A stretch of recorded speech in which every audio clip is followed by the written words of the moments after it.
चुनाव यात्रा में अब बात असम की। यहां की एक बेहद हॉट लोकसभा सीट है नगांव। वैसे तो ये सीट बीजेपी का मजबूत गढ़ मानी जाती है, लेकिन 2019 में यहां कांग्रेस जीती। परिसीमन के बाद असम की कई विधानसभाओं और लोकसभा सीटों पर बदलाव हुए हैं। नगांव भी उनमें से एक है। इस बार माना जा रहा है कि यहां बेहद रोमांचक लड़ाई होगी, जंग होगी चुनावी। रत्नदीप चौधरी की ये रिपोर्ट देखते हैं।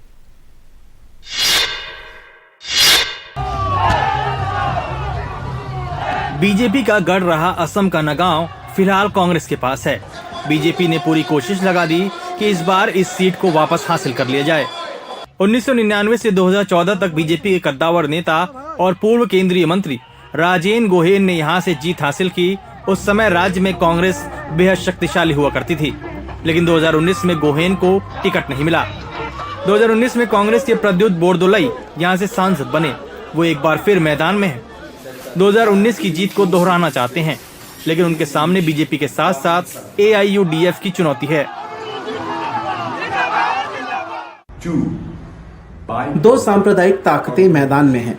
एक तरफ बीजेपी है जो कि अल्पसंख्यकों को टारगेट करने की कोशिश कर रही है, तो दूसरी ओर AIUDF है जो एक सांप्रदायिक कहानी लिखने की कोशिश कर रही है। नगांव में 26 अप्रैल को मतदान होना है। बीजेपी ने इस बार एक नए चेहरे सुरेश बोरा को मैदान में उतारा है। सुरेश बोरा पहले उल्फा में थे, बाद में बिजनेसमैन बन गए। कांग्रेस से काफी लंबा साथ रहा, हाल ही में बीजेपी में आए हैं। राज्य के सीएम हेमंत बिस्वा शर्मा को पूरा भरोसा है कि नगांव में जीत बीजेपी की ही होगी।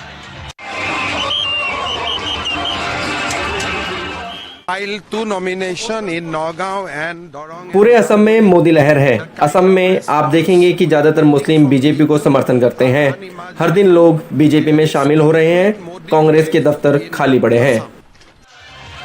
माना जा रहा है कि इस बार का चुनाव काफी रोचक होगा, क्योंकि पिछले साल परिसीमन के बाद काफी कुछ हालात बदल गए हैं। बरहामपुर, जमुनामुख, होजाई और लमडिंग विधानसभा क्षेत्र अब नगांव से बाहर है।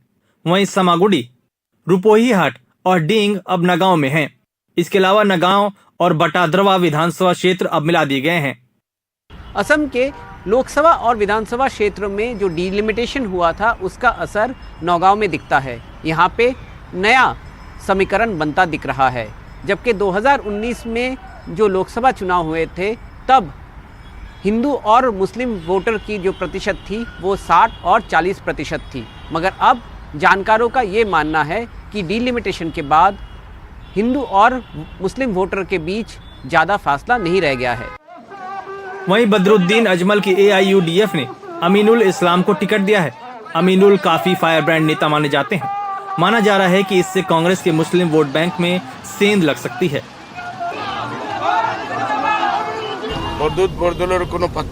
प्रद्युत बोरदोलई कहाँ हैं? वो कहीं दिख ही नहीं रहे हैं।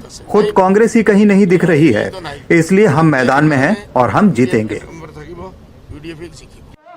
अगर वोट बढ़ता है तो बीजेपी को फायदा हो सकता है, लेकिन बड़ा सवाल ये है कि क्या बीजेपी एक बार फिर अपने गढ़ में वापसी कर पाएगी। नगांव से रत्नदीप चौधरी, NDTV इंडिया।